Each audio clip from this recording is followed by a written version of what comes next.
Hi welcome to life line. ఈ రోజు TV9 స్టూడియోలో ఉన్నారు డాక్టర్ మోనికా ఫ్రమ్ 49. ఈ రోజు లైఫ్ లైన్ లో మనం డిస్కస్ చేయబోతున్నాం ఇన్ఫర్టిలిటీకి సంబంధించి ట్రీట్మెంట్స్ గురించి తెలుసుకోబోతున్నాం. ఎస్పెషల్ గా ఈ రోజు ఐఓఐ గురించి లైఫ్ లైన్ లో డిస్కస్ చేయబోతున్నాం. మీరు కూడా ఇన్ఫర్టిలిటీతో సఫర్ అవుతున్నట్లయితే టీవీ9 స్క్రీన్ మీద డిస్ప్లే అవుతున్న నెంబర్స్ కి కాల్ చేసి డాక్టర్ మోనికా గారితో మాట్లాడి 49 లో ట్రీట్మెంట్ గురించి తెలుసుకోవచ్చు and me doubts sort out చేసుకునే ప్రయత్నం చేయొచ్చు. హాయ్ డాక్టర్ గారు, welcome to studio. Thank you. Doctor గారు, ఇన్ఫర్టిలిటీ గురించి మాట్లాడుకుంటే చాలా ఎక్కువగా ఇన్ఫర్టిలిటీ గురించి వింటున్నాం. ఎస్పెషల్గా ఇర్రెగ్యులర్ పీరియడ్స్ ఉన్న వాళ్ళు ఇన్ఫర్టిలిటీతో చాలా మంది సఫర్ అవుతున్నారు. ఇలాంటి వాళ్ళకి ఎలాంటి ట్రీట్మెంట్స్ అవసరం అంటారు? సో ఇన్ఫర్టిలిటీకి కాజెస్ చాలా ఉంటాయండి. మేము డెఫినేషన్ కూడా ఏం చెప్తాము అంటే అట్లీస్ట్ 1 year వరకు న్యాచురల్గా ట్రై చేసి అప్పటికి కూడా ప్రెగ్నెన్సీ అందలేదు అంటేనే రమ్మని చెప్తాం.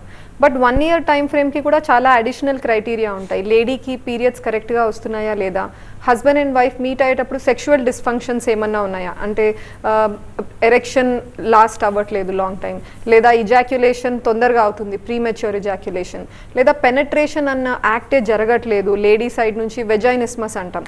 సో వెజైనిస్మస్ అంటే పెనిస్ ఎంటర్ అయ్యే గర్భసంచి ముఖద్వారం చోటు ఏదైతే ఉందో కొంతమంది లేడీస్లో సైకలాజికలీ వాళ్ళకు ఫియర్తో కానీ ఆఫ్ సెక్షువల్ ఇంటర్కోర్స్ భయం వల్ల ఆ మజిల్స్ ఏమైతే ఉంటాయో ఇన్వాలంటరీగా స్పాజంలోకి వెళ్ళిపోతాయి అన్నమాట. చాలా గట్టిగా చేయడం వల్ల పెనిస్ ఎంట్రీ అనేది పాసిబుల్ కాదు. దీన్ని వెజైనిస్మస్ అంటారు. బట్ ఇది సైకలాజికల్ అని అన్నాను. కొన్నిసార్లు ఆర్గానిక్ రియల్ కాజెస్ కూడా ఉంటాయి. దాని చుట్టుపక్కల ఏదన్నా వాపు ఉండడం వల్ల, లేదా ఎనీ సిస్ట్ ఫామ్ అయ్యి యాప్సెస్ ఫామ్ అవ్వడం వల్ల, దానివల్ల పెనిస్ ఎంటర్ అయినప్పుడల్లా తనకి ఇమ్మెన్స్ పెయిన్ రావడం వల్ల కూడా రిజెక్ట్ చేస్తూ ఉండొచ్చు. అందుకని అసలు ఇష్యూ ఏంటిది, ఇట్లాంటి సిచ్యువేషన్స్ ఉంటే 1 year వరకు వెయిట్ చేయకుండా ముందే వచ్చి కౌన్సిలింగ్ అన్నది లేదా అట్లీస్ట్ బేసిక్ చెకప్ అనేది చేసుకోమని చెప్తూ ఉంటాం. అన్నీ తొలగించి పీరియడ్స్ కరెక్ట్ వస్తున్నాయి, ఇటువంటి ప్రాబ్లమ్స్ ఏం లేవు, అయినప్పటికీ ప్రెగ్నెన్సీ రావట్లేదు even after planning for 1 year. So అప్పుడు వచ్చి కలిసినప్పుడు మేము ఎన్నో కాజెస్ ఆఫ్ ఇన్ఫర్టిలిటీ ఏమై ఉండొచ్చు అన్నది will start figuring out. Lady side నుంచి కానీ మెన్ సైడ్ నుంచి కానీ. సో లేడీ సైడ్ నుంచి మేము మోస్ట్ ఆఫెన్ చూసే ప్రాబ్లము పీరియడ్స్ కరెక్ట్గా రాకపోవడం. దీనికి రీజన్స్ చూసినట్టయితే థైరాయిడ్ సమస్య కావచ్చు, లేదా next most prevalent problem PCOD, నీటి బుడగల సమస్య. సో నీటి బుడగల సమస్యలో లేడీకి మెనీ ప్రెజెంటేషన్స్ ఉండొచ్చండి. అంటే ఖచ్చితంగా స్కాన్లో కనపడితేనే పీసీఓడి అని ఏం కాదు. పీసీఓడికి 3 ప్రెజెంటేషన్స్ ఉంటాయి. ఒకటి స్కాన్లో కనపడడం, ఒక్కొక్క అండాశయంలో 20 కంటే ఎక్కువ ఫాలికల్స్ బేస్ లైన్ స్కాన్లో కనపడడం. సెకండ్ వచ్చేసి లేడీకి ఎక్కువగా హెయిర్ లేదా యాక్నీ పింపుల్స్ ప్రాబ్లం ఉండడం ఫేస్ మీద. అండ్ థర్డ్ వచ్చేసి నేను చెప్పిన పీరియడ్స్ కరెక్ట్గా రాకపోవడం. ఈ 3 క్రైటీరియాలో ఏ ఒక్కటి ఉన్నా, 2 ఉన్నా, లేదా 3 ఉన్నా కూడా తనకి పీసీఓడి ప్రాబ్లం ఉంది అన్నట్టు మేము గుర్తించి దానికి తగ్గ ట్రీట్మెంట్ అనేది ప్రొవైడ్ చేస్తూ ఉంటాం. ఎక్కువగా రీజన్ ఇర్రెగ్యులర్ సైకిల్స్ దీనివల్లనే ఉంటుంది. ఇంకొన్ని కేసెస్లో ఇర్రెగ్యులర్ సైకిల్స్ ఎక్కడ ఉండొచ్చు అంటే ఫిజియోలాజికల్. పెద్ద మనిషి అయిన వెంటనే ఒక 2-3 years ఇంటర్వెల్ ఉంటుందండి. ఆ టైంలో గర్ల్స్కి పీరియడ్స్ రెగ్యులర్గా రాకున్నా ఇట్ ఈస్ వెరీ నార్మల్. ఆ 3 years టైం ఫ్రేమ్లో మనది ఒక హెచ్పిఓ యాక్సిస్ అని ఉంటుంది బాడీలో, that takes care of a menstrual cycles. So ఆ యాక్సిస్ మెచ్యూర్ అవ్వడానికి టైం తీసుకోవచ్చు. ఇమీడియట్గా పెద్ద మనిషి అయిన వెంటనే పీరియడ్స్ రెగ్యులర్గా వస్తాయని లేదు. ఒక 2-3 years it might takes time. ఈ టైంలో ఇర్రెగ్యులర్ ఉన్నా కూడా మేము ట్రీట్మెంట్ ఎక్కువగా ప్రిఫర్ చేయం. నెక్స్ట్ వచ్చేసి ప్రెగ్నెన్సీ అయ్యి డెలివరీ అయిన తర్వాత బాబు లేదా పాపకి ఫీడ్ చేస్తున్నారు లేడీస్. ఆ టైంలో పీరియడ్స్ స్టార్ట్ అయ్యి ఉండొచ్చు, కానీ అటు ఇటుగా 2 monthsకి ఒకసారి రావడం లేదా రాకపోవడం ఇలా ఇర్రెగ్యులర్గా ఉంటూ ఉంటాయి. This is physiological again. So ఇటువంటి స్పెషల్ సినారియోస్లో పీరియడ్స్ రెగ్యులర్గా రాకున్నా కూడా భయపడాల్సిన అవసరం లేదు. బట్ అదర్వైజ్ వేరే సిచ్యువేషన్స్లో రావట్లేదు అన్న, అది before marriage or after marriage when you're planning pregnancy, డెఫినెట్గా మీరు డాక్టర్ని అప్రోచ్ అయ్యి ట్రీట్మెంట్ తీసుకొని రీజన్ ఏంటి అన్నది తెలుసుకుంటే ఎప్పటికైనా బెటర్. డాక్టర్ గారు, జనరల్గా ఫీమేల్ ఇన్ఫర్టిలిటీ గురించి ఎక్కువగా మనం మాట్లాడుకుంటాం. ఈరోజు ఒక్కోసారి మేల్ ఇన్ఫర్టిలిటీ గురించి మాట్లాడుకుంటే, మీరు ఎక్కువగా మీ దగ్గరకు వచ్చిన ఇన్ఫర్టిలిటీ కేసెస్లో మేల్ ఇన్ఫర్టిలిటీలో మెయిన్గా మీరు ఎలాంటి ప్రాబ్లమ్స్ చూస్తుంటారు డాక్టర్ గారు? అండ్ చాలామంది ఇన్ఫర్టిలిటీ అనగానే ఫీమేల్ వస్తారు, మదర్ ఇన్ లాతో వస్తారు, లేదా మదర్తో వచ్చి చూపించుకుంటారు. బట్ కప్పులు వెళ్ళాల్సిన అవసరం ఉందంటారా? నిజంగా చాలామంది ఇగ్నోర్ చేస్తూ ఉంటారు, ఒక్కరే వెళ్ళి చూపించుకుంటారు. ఇది కరెక్టే అంటారా డాక్టర్ గారు? యాక్చువల్లీ ఇప్పుడు ఓపీలో మాకు వచ్చే కపుల్స్ చూసినట్టయితే అండి, real scenario actually more than 90-95% కపుల్సే వస్తున్నారు. Husband and wife they are coming for treatment. పేరెంట్స్తో రావడం లేదా only wife or only husband రావడం చాలా తక్కువ కేసెస్లో చూస్తున్నాం. So that's very encouraging. అంటే హస్బెండ్ అండ్ వైఫ్ ఇద్దరు కూడా స్టెప్ తీసుకుంటున్నారు. They are not trying to blame each other, మీ ప్రాబ్లం అయి ఉండొచ్చు లేదా మీ ప్రాబ్లం అయి ఉండొచ్చు అని. So that scenario we're not seeing much. ఎప్పుడు కూడా ఎక్కువగా హస్బెండ్ వైఫ్ రావడమే చూస్తున్నాము. బట్ కొన్ని కేసెస్లో ఎస్, వైఫ్ ఒక్కరే రావడం లేదా హస్బెండ్ ఒక్కటే రావడం, almost I will say 1 to 2% cases, అంత తక్కువ చూసేది మేము ఇట్లా ప్రాబ్లం చూడడం అయితే. సో వాళ్ళల్లో కూడా ఏదో ఒక ట్రీట్మెంట్ హిస్టరీ ఉంటుంది. పెరిఫరీలో వాళ్ళ టౌన్స్లోనో విలేజెస్లోనో టాబ్లెట్స్తో ట్రై చేయడము, లేడీకి పీరియడ్స్ కరెక్ట్గా రావట్లేదు అని లాపరోస్కోపీ లాంటి ప్రొసీజర్కి వెళ్ళి ఓవరీలో హోల్స్ డ్రిల్ చేయడము, రెగ్యులరైజ్ అవ్వచ్చు అని చెప్పేసి. ఇలాంటి కొన్ని కేసెస్ ఏం చూస్తున్నాము అంటే లేడీకి ట్యూబ్ టెస్ట్ చేసేసి సర్జరీ లాంటి ఆప్షన్స్, హిస్ట్రోస్కోపీ, కెమెరా వేసి చూడడం యూట్రస్లో, ఇంతవరకు వెళ్ళిన తర్వాత కూడా అన్ఫార్చునేట్లీ హస్బెండ్ సైడ్ ఎటువంటి ఇవాల్యుయేషన్ లేదు, కణాల పరీక్ష జరగదు. సో ఇటువంటి దిస్ కైండ్ ఆఫ్ కేసెస్ నేను అన్నట్టు చాలా చాలా చాలా తక్కువ ఉన్నాయండి. బట్ హోప్ఫుల్లీ ఇలాంటివి కూడా మనం hopefully we should see in the future. Husband and wife infertility అన్న ప్రాబ్లంతో వచ్చినప్పుడు సైమల్టేనియస్గా అలాంగ్ సైడ్ ఇద్దరు ఇన్వెస్టిగేషన్స్ చేయడమే కరెక్ట్ అని చెప్తాము. అందుకే మా దగ్గర వచ్చినప్పుడు కూడా ట్రీట్మెంట్ ప్లాన్ ఏంటి అన్నది ఎర్లియర్ ఇన్వెస్టిగేషన్స్ ఉన్నట్టయితే టెంటేటివ్ ప్లాన్ అనేది తయారవుతుంది. కానీ లేదు ఇన్వెస్టిగేషన్స్ అంటే మాత్రం we wait for this basic investigation, scan, tube test and husband కణాల పరీక్ష. ఇవన్నీ జరిగిన తర్వాతనే ట్రీట్మెంట్ ఏది వెళ్తే బెటర్ అన్నది వాళ్ళ ఫైల్లో రాయడం జరుగుతుంది. డాక్టర్ గారు, ట్యూబల్ బ్లాకేజ్ గురించి మాట్లాడుకుంటే ట్యూబ్స్లో ఈవెన్ సింగిల్ ట్యూబ్ బ్లాక్ అయినప్పటికీ అది ఇన్ఫర్టిలిటీకి దారితీస్తుందా?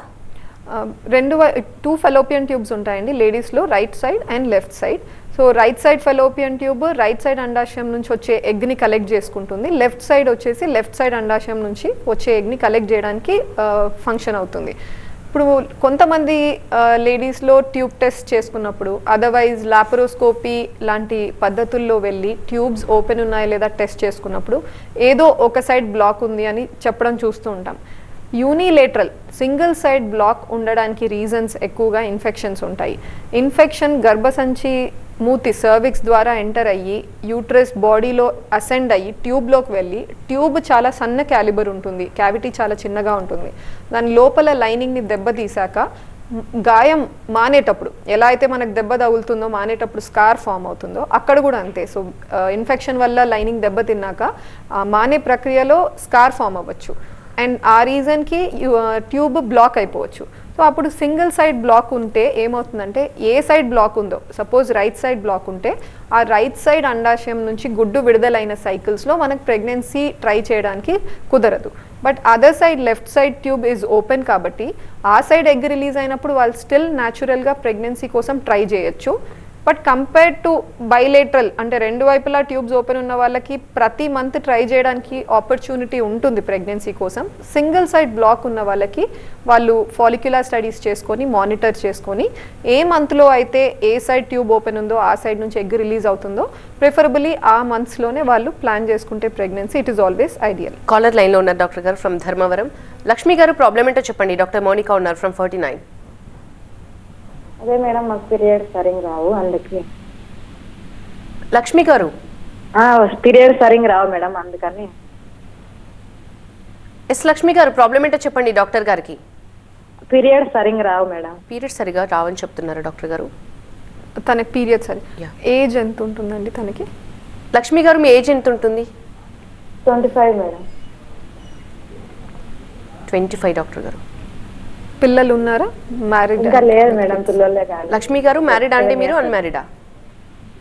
మ్యారీడ్. మ్యారీడ్ అండి. ఆడియో కొంచెం ప్రాబ్లం ఉంది. ఓకే అండి, I will just tell in general అండి. పీరియడ్స్ రెగ్యులర్గా రావట్లేదు అని చెప్పారు. ఫస్ట్ మీవి నిజంగా ఇర్రెగ్యులరా కాదా అనేది ముందు చూసుకోండి. ఎందుకంటే 21 to 35 డేస్ మధ్యలో అటు ఇటుగా అయినా కూడా మేము ఆ పీరియడ్ని రెగ్యులర్గానే కన్సిడర్ చేస్తాము. అవుట్ సైడ్ దిస్ టైం ఫ్రేమ్లో మరి 20 డేస్ కంటే తక్కువ, 35 డేస్ కంటే ఎక్కువ అంటే 2 monthsకి ఒకసారి అట్లా వస్తుంది అంటేనే మేము ఇర్రెగ్యులర్గా దాన్ని కన్సిడర్ చేస్తాం.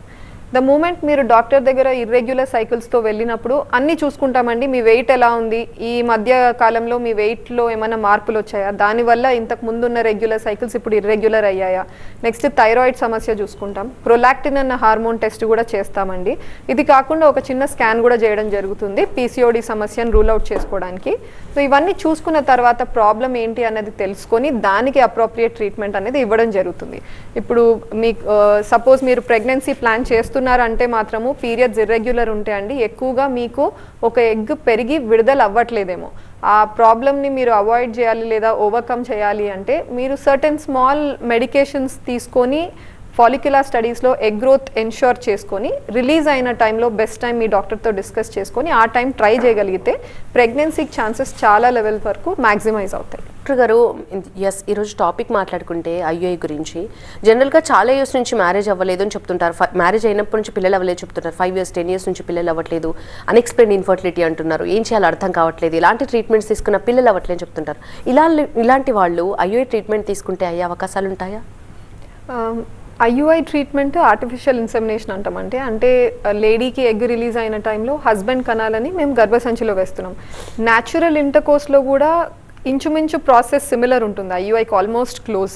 ఓన్లీ డిఫరెన్సెస్ ఏమొస్తాయి ఐయుఐకి న్యాచురల్ ఇంటర్కోర్స్కి అంటే ఇన్ న్యాచురల్ ఇంటర్కోర్స్ భర్త భార్య న్యాచురల్గా కలిసినప్పుడు కణాలు గర్భసంచి మూతి దగ్గర సర్విక్స్ దగ్గర వెజైనాలో డిపాజిట్ అవుతాయి. మేము ఏం చేస్తున్నామంటే సర్విక్స్ రూట్ ద్వారా ఒక చిన్న పైప్ లాంటిది వెరీ స్మాల్ క్యాలిబర్ది పైప్ పంపించి పైన యూట్రస్లో డిపాజిట్ చేస్తున్నాం శాంపుల్ని. ఇలా చేయడం వల్ల ఎగ్ వరకు చేరుకునే డిస్టెన్స్ స్పర్మ్స్కి చాలా మటుకు తగ్గిపోతుంది అనమాట. మెజారిటీ ఆఫ్ ద డిస్టెన్స్ మనమే బైపాస్ చేస్తున్నాం కాబట్టి ఈ డిస్టెన్స్ అన్నది తగ్గిపోతుంది. తగ్గిపోవడం వల్ల బెనిఫిట్ వచ్చేసి కణాలు న్యాచురల్గా కింద పడినప్పుడు పైన వరకు ఎగ్ వరకు చేరుకునే కణాలు చాలా తక్కువ ఫ్రాక్షన్ ఉంటాయి. ఎన్నో కణాలు దారిలోనే ట్రాప్ అయిపోవడం మ్యూకస్లో లేదా చనిపోవడము. కొన్ని కణాలు ఇనీషియల్గా కదులుతూ ఉంటాయి కానీ నెక్స్ట్ 4 hours అంతా అవి డెడ్ అయిపోవచ్చు. సో ఈ ప్రాబ్లమ్స్ మనం ఓవర్కమ్ చేయడానికి కుదురుతుంది. సెకండ్ వచ్చేసి గర్భసంచి మూతి సర్విక్స్ ఎక్కడైతే మనకి మ్యూకస్ అవంతా మనకు జనరేట్ అవుతుందో అక్కడ మ్యాక్సిమం ఉంటుంది. న్యాచురల్గా వచ్చినప్పుడు కణాలు అక్కడ ట్రాప్ అవ్వచ్చు లేదా ఏమన్నా యాంటీబాడీస్ ఉంటే అవి స్పర్మ్స్ని చంపేయచ్చు. ఇవన్నీ కూడా మనం ఓవర్కమ్ చేయొచ్చు, బ్యారియర్ని దాటి వేస్తున్నాం కాబట్టి పైన స్పర్మ్స్ని.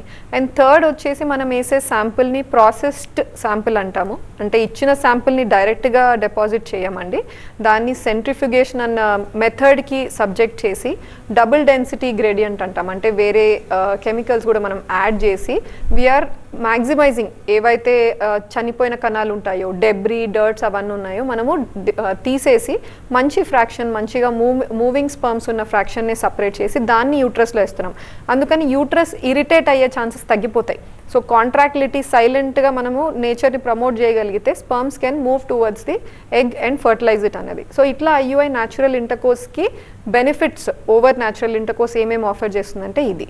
ఐయుఐకి ఇండికేషన్స్ చూసినట్టయితే ఎవరెవరిలో ఐయుఐ చేయొచ్చు అంటే మీరు అన్నట్టు మనకు unexplained infertility is one indication. So నేను అనేది న్యాచురల్గా అవ్వట్లేదు, రీజన్స్ ఏమైనా అయి ఉండొచ్చు. నేను అన్నట్టు కణాలు సరిగ్గా ఎగ్ వర్క్ చేరుకోలేకపోతున్నాయేమో, ఎక్కువగా మూతి దగ్గర మ్యూకస్లో ట్రాప్ అవుతున్నాయేమో. సో ఇలాంటి చిన్న చిన్న ప్రాబ్లమ్స్ మనం ఓవర్కమ్ చేయడానికి IUI will help in unexplained infertility. కానీ అన్ఎక్స్ప్లెయిన్డ్ ఇన్ఫర్టిలిటీలో చూసినట్టయితే సక్సెస్ రేట్ ఐయుఐ చేసినప్పుడు మనకు చాలా తక్కువ ఉంటుందండి. They say around 10 to 12%. అంటే 10 couples చేస్తే ఒక్క కపుల్కి అవ్వచ్చు సక్సెస్. రీజన్ ఇస్ అన్ఎక్స్ప్లెయిన్డ్ ఇన్ఫర్టిలిటీకి ప్రాబ్లమ్స్ ఏవైనా అయి ఉండొచ్చు, మనకు తెలియట్లేదు అంతే. అది ట్యూబ్ సరిగ్గా అండాశయం మీద కూర్చొని లేదేమో, ఎగ్ క్వాలిటీ కాంప్రమైజ్డ్గా ఉందేమో, స్పర్మ్లో డిఎన్ఏ బ్రేక్స్ ఎక్కువగా ఉన్నాయేమో, లేదా ట్యూబ్లో లైనింగ్ దెబ్బతింటి ట్యూబల్ డైనమిక్స్ సరిగ్గా లేవేమో. సో ఇట్లా అన్ఎక్స్ప్లెయిన్డ్ ఇన్ఫర్టిలిటీకి చాలా ప్రాబ్లమ్స్ ఉంటాయి. ఖచ్చితంగా ఐయుఐ సొల్యూషన్ అని అయితే మనము చెప్పలేం. అందుకనే ఐయుఐ లాంటి కేసెస్ అంటే అన్ఎక్స్ప్లెయిన్డ్ ఇన్ఫర్టిలిటీకి we do offer, but we go up to 2 to 3 cycles maximum. అవ్వట్లేదు అంటే ఐవీఎఫ్ లాంటి ఆప్షన్ కూడా మేము ఆఫర్ చేయడం జరుగుతుంది. కాలర్ లైన్లో ఉన్నారండి ఫ్రమ్ కరీంనగర్. ధనలక్ష్మి గారు, ప్రాబ్లం ఏంటో చెప్పండి డాక్టర్ గారికి. మేడం మేము ఆల్రెడీ ఇంతకు ముందు ఐయుఐ ట్రీట్మెంట్ చేయించుకుంటున్నాం మేడం. ఓకే అండి. యాక్చువల్లీ 6 months అయింది, బట్ వీక్ పాజిటివ్ వచ్చింది 2 times. ఓకే. ఆ వీక్ పాజిటివ్ వచ్చిన తర్వాత ఇంకా 6 months అయినాక మళ్ళీ క్లీనింగ్ చేశారు. ఓకే అండి. అయితే మెడిసిన్ ఓవర్గా రాస్తున్నారు కానీ ప్రెగ్నెన్సీ అనేది కనెక్ట్ అయితలేదు. అంటే ఏమైనా ప్రాబ్లం ఉంటుందా మేడం? ఈ ఐయుఐ సైకిల్స్ మీకు ఎన్నిసార్లు జరిగాయండి? ఐయుఐ నాకు 6 times చేశారు మేడం. 6 times చేశారా? Okay. So one thing is ఐయుఐకి మనము ఎన్ని సైకిల్స్ చేయొచ్చు అన్నది నిజంగా చెప్తే దేర్ ఇస్ నో లిమిటేషన్ అండి. నేను చూస్తున్నాను సమ్ కపుల్స్ 10 times లేదా ఈవెన్ 15 times అయిన కపుల్ కూడా ఒకరు నేను చూశాను అనమాట. But this is not advisable. Maximum ఒక 3 times లేదా 4 times ట్రై చేసి ఆపి నెక్స్ట్ ట్రీట్మెంట్కి మూవ్ అవ్వమని చెప్తాం. ఎందుకు అంటే మేము చూసింది 3rd cycle వరకు క్యుమ్యులేటివ్ సక్సెస్ 25% దాకా టచ్ అవుతుంది. బట్ ఆ తర్వాత డిక్లైన్ అయిపోతుంది, సక్సెస్ రేట్ పడిపోతుంది. అందుకనే IUI cycles back to back మీరు చేసుకుంటూ పోయారనుకోండి, you are investing a lot of time and money but తక్కువ సక్సెస్ రేట్లో. అందుకనే 3 times వరకు మ్యాక్స్ చూసి కావట్లేదు అంటే యూ టేక్ మేజర్ డెసిషన్స్. ఒకటి లాప్రోస్కోపీ కెమెరా వేసి చూసుకొని మళ్ళీ ట్రై చేయడం, ఏమన్నా ప్రాబ్లం ఉంటే రెక్టిఫై చేసుకొని. Otherwise nowadays there is a better simple option that is IVF treatment. అక్కడ మీకు సక్సెస్ రేట్ కూడా వే బెటర్ దెన్ ఐయుఐ ఉంటుంది కాబట్టి ఎక్కువగా మేము దానికి వెళ్ళమని చెప్తాం. And coming to your urine pregnancy test, మీరు అది వీక్ పాజిటివ్ వస్తుంది అన్నారు. నా యూరిన్ ప్రెగ్నెన్సీ టెస్ట్ చాలా వరకు రిలయబులే అండి. బట్ సమ్ టైమ్స్ ఏమవుతుందంటే మనకు కిట్ ఫాల్టీ ఉండొచ్చు, ఫాల్స్ పాజిటివ్స్ కనపడచ్చు. అదర్వైజ్ మీకు హెచ్సిజీ ఇంజెక్షన్స్ ఏమన్నా సపోర్ట్కి లాటర్ సైకిల్లో ఎగ్ రిలీజ్ అయిన తర్వాత మీ డాక్టర్ కనుక హెచ్సిజీ ఇంజెక్షన్స్ మీకు ప్రిస్క్రైబ్ చేస్తున్నట్టయితే ఆ హెచ్సిజీ ఇంజెక్షన్ కూడా మీ బాడీలో ఉండడం వల్ల ప్రెగ్నెన్సీ టెస్ట్లో probably it is reflecting that week positive. Confirm చేసుకోవాలి అంటే ఓన్లీ యూరిన్ ప్రెగ్నెన్సీ టెస్ట్ మీద కాకుండా మీరు సీరం బీటా హెచ్సిజీ అన్న బ్లడ్ టెస్ట్ కూడా చేసి if that is also showing a value above 5 అయితే దాన్ని మీరు రిపీట్ చేసి ఇంక్రీజ్ అవుతుందా లేదా చూసినట్టయితే నిజంగా మీకు ప్రెగ్నెన్సీ వచ్చిందా లేదా ఆ ప్రెగ్నెన్సీ వచ్చి ఉంటే అది హెల్తీగా ముందుకు వెళ్తుందా అన్నది మీరు డిసైడ్ అవ్వగలరు. Yes sir. డాక్టర్ గారు ఇన్నిసార్లు చేయించుకున్నారని మీరు చెప్తున్నారు, నిజానికి ఐయుఐ బెటర్ అంటారా ఐవీఎఫ్ బెటర్ అంటారా? చాలా మందికి ఒక కన్ఫ్యూజన్ ఉంటుంది, ఇన్ని ఇయర్స్ నుంచి వెయిట్ చేసాము, ఖచ్చితంగా రిజల్ట్ రావాలంటే ఐవీఎఫ్కి వెళ్ళాలా ఐయుఐకి వెళ్ళాలా, ఒకవేళ ఐయుఐ ఫెయిల్ అయిపోతే ఐవీఎఫ్కి వెళ్ళొచ్చా, లేదంటే ఐవీఎఫ్ ఫెయిల్ అయితే ఐయుఐకి వెళ్ళొచ్చా? ఇలాంటి డౌట్స్ ఉన్న వాళ్ళకి మీరు ఇచ్చే క్లారిటీ ఏంటి మ్యామ్? సో ఒకటి నేను ఐ కీప్ టెల్లింగ్ పేషెంట్స్ అండి, ఎక్కడ కూడా మనకు 100% గ్యారంటీ అయితే లేదు. So everybody is not able to give that 100% guarantee ఏ ట్రీట్మెంట్లో కూడా, అది ఐవీఎఫ్ ట్రీట్మెంట్లో కూడా కావచ్చు. కానీ ఉన్న ట్రీట్మెంట్స్లో మేము నంబర్స్లో మాట్లాడినప్పుడు స్టాటిస్టిక్స్ అంటే ఇప్పుడు మా సెంటర్లో కానీ వేరే సెంటర్స్లో కానీ దే ఫాలో అప్, అంటే ఇన్నికి చేస్తున్నాం కేసెస్, ఎన్ని పాజిటివ్స్ వస్తున్నాయి, ఎన్ని ముందుకు వెళ్తున్నాయి, ఎన్ని మిస్క్యారేజ్ అవుతున్నాయి. సో ఎవ్రీ సెంటర్ వాళ్ళ స్టాట్స్ పెట్టుకొని ఉంటారు. అలా చూసినప్పుడు మేము ఐయుఐలో చాలా తక్కువ సక్సెస్ రేట్స్ చూస్తున్నాం. అట్లని ఐయుఐ పూర్తిగా బెనిఫిషియల్ కాదు అంటే we would have completely omitted that from treatment, not do it at all. Direct IVF తీసుకెళ్ళచ్చు కదా అందరినీ. But no, many of us still believe, మాకు ఫెయిత్ ఉంది ఐయుఐ మీద, it can still offer success. ఎవరికి యంగ్ కపుల్స్ మ్యారేజ్ అయి just 3 to 4 years అవుతున్నాయి, అంతా బాగానే ఉంది, they don't want to go for something major like IVF, always IUI can help. So why not అని చెప్పేసి ట్రై చేస్తాం. కాలేదు, నేను అన్నట్టు ఒక 3 cycles ట్రై చేసాం కాలేదు, then yes IVF can be an answer. Reason is నేను అన్నట్టు ట్యూబ్లోకి ఎగ్ వెళ్తుందో లేదో, ఎగ్ కణం కలుస్తున్నాయో లేదో, ఇవన్నీ ఫ్యాక్టర్స్ మనకు తెలియనివి. మన కళ్ళ ముందు ఈవెంట్స్ ల్యాబ్లో జరుగుతున్నాయి కాబట్టి 50% ఆఫ్ జర్నీ మనం చేసేస్తున్నాం మన కళ్ళ ముందే. But remaining 50% it's very trivial. తయారైన ఎంబ్రియోలో జీన్స్ ఎలా ఉన్నాయి, మేకప్ ఎలా ఉంది, ఇంటరాక్షన్ ఎలా ఉంటుంది గర్భసంచి పొరతో పెట్టిన తర్వాత, ఇలాంటి చిన్న చిన్న వెరీ మైక్రోస్కోపిక్ థింగ్స్ ఇంకా we're trying to figure out, కంప్లీట్గా ఫిగర్ అవుట్ కాలేదు కాబట్టి 50-60% దాకా ఐవీఎఫ్ సక్సెస్ రేట్ అనేది చూడగలుగుతున్నాం. నౌ ఐవీఎఫ్లో కూడా నెగిటివ్ వచ్చిన వాళ్ళు you don't have to get disappointed a lot అండి. I keep telling IVF treatment మీ ప్రెగ్నెన్సీ వచ్చే కేపబిలిటీని టెస్ట్ ఏం చేయట్లేదు. అందరు అనుకుంటారు ఐవీఎఫ్లోనే ఫెయిల్ అయితే then this is the end of the road, నేను వెనక్కి వెళ్ళి ఐయుఐస్ ట్రై చేసినా it is not an option, అవి రావు అని అట్లా డిసైడ్ అవుతారనమాట మైండ్లో. But there is nothing like that. ఐవీఎఫ్కి మీరు వెళ్తున్న ఇండికేషన్ చాలా ఇంపార్టెంట్. కణాలు తక్కువ ఉన్నాయని వెళ్తున్నారా, ట్యూబ్స్ బ్లాక్ ఉన్నాయని వెళ్తున్నారా, దెన్ ఐవీఎఫ్ మీకు ఫెయిల్ అయినా ఎంబ్రియోస్ లేవు అంటే మళ్ళీ IVF treatment you can get it done. లేదు రీజన్ తెలియట్లేదు, ఐయుఐ ట్రీట్మెంట్ వర్కౌట్ కాలేదు, ఐవీఎఫ్కి వెళ్ళారు, దెన్ మీకు ఆల్వేస్ ఛాన్స్ ఉంటుంది. ఐవీఎఫ్ ఫెయిల్ అయ్యి కూడా నెక్స్ట్ కమింగ్ మంత్స్లో మీరు న్యాచురల్గా లేదా ఐయుఐ లాంటి ట్రీట్మెంట్స్లో ప్రెగ్నెన్సీ రావడానికి డెఫినెట్గా ఆపర్చునిటీ ఉంటుంది. డాక్టర్ గారు, కొంతమందిలో గమనిస్తే జెనెటిక్ ప్రాబ్లమ్స్ కూడా ఉంటాయి, వాళ్ళకి కూడా ఇన్ఫర్టిలిటీ ప్రాబ్లమ్స్ వస్తూ ఉంటాయి. అలాంటి వాళ్ళు ఎలాంటి ట్రీట్మెంట్ తీసుకోవాలి అండ్ జెనెటికల్ టెస్ట్లు ఎంతవరకు అవసరం అంటారు? బికాస్ చాలామంది ప్రెగ్నెన్సీ కన్ఫర్మ్ అయ్యాక పిల్లలు పుట్టాక వాళ్ళు సరిగా ఉండకపోవడం, లైఫ్ టైం బెడ్ రిడన్ అయిపోవడం, ఇలాంటి కేసెస్ కూడా చూస్తున్నాం. మీరేం చెప్తారు దీని పట్ల? ఈ ఎంబ్రియో టెస్టింగ్ ఆప్షన్ వాళ్ళకు ఉందండి. అంటే భర్త భార్యలో ఎటువంటి ప్రాబ్లం లేకున్నా మేనరికంలో పెళ్ళవడం వల్ల బేబీస్ ప్రాబ్లంతో పుట్టడం లేదా పుట్టి చనిపోవడం, మిస్క్యారేజెస్ ఎక్కువగా అవ్వడం, వీళ్ళలో పీజీటీ టెస్టింగ్ ఉంది, ప్రీ ఇంప్లాంటేషన్ జెనెటిక్ టెస్టింగ్. తయారైన ఎంబ్రియోని మేము టెస్ట్ చేసి వాటిలో ఏమైనా జెనెటిక్ అబ్నార్మాలిటీస్ ఉన్నాయో చూసి పెడతామండి. కానీ అలా అని ఈ టెస్టింగ్ ప్రతి జీన్ని చదవడం practically it is impossible. Number of chromosomes ఓవర్వ్యూలో చూడగలం. అవి నార్మల్ ఉన్నట్టయితే ఏదన్నా పర్టిక్యులర్ జెనెటిక్ ప్రాబ్లం వాళ్ళ ఫ్యామిలీతో రన్ అవుతుంది అంటే ఆ కిడ్ నుంచి బ్లడ్ తీసుకొని కానీ లేదా ఆ ఫ్యామిలీ మెంబర్ ఎఫెక్టెడ్ పర్సన్ నుంచి బ్లడ్ తీసుకొని ప్రోబ్ అనేది తయారు చేస్తాం. ఆ తయారైన ప్రోబ్ని మనకు తయారైన ఎంబ్రియోలో ఎగ్జాక్ట్గా మ్యాచ్ అయ్యే రీజన్ మనకు ఉన్నట్టయితే దట్ మీన్స్ ఎంబ్రియోలో కూడా ఆ ఎర్రర్ మళ్ళీ ఉంది అని అర్థం. సో ఆ ఎంబ్రియోని మనం డిస్కార్డ్ చేసేసి నార్మల్ ఆ మ్యాచ్ అయ్యేది రీజన్ లేదు అంటే ఆ జెనెటిక్ అబ్నార్మాలిటీ లేని ఎంబ్రియోనే విల్ ప్రిఫరబుల్లీ ట్రాన్స్ఫర్. బట్ నేను చెప్పినట్టు ఆ పర్టిక్యులర్ జీన్ మాత్రమే locus we're reading. Remaining millions of genes we can't study. So hopefully మనకు ఆ ఒక్కటి రూల్ అవుట్ చేయగలిగితే అనదర్ 10-20% మీకు రిస్క్ని తగ్గించేసినట్టు. థ్యాంక్ యూ డాక్టర్ గారు, థ్యాంక్స్ ఫర్ బీయింగ్ హియర్. ఇది వాటి లైఫ్ లైన్ చూస్తూనే ఉండండి TV9.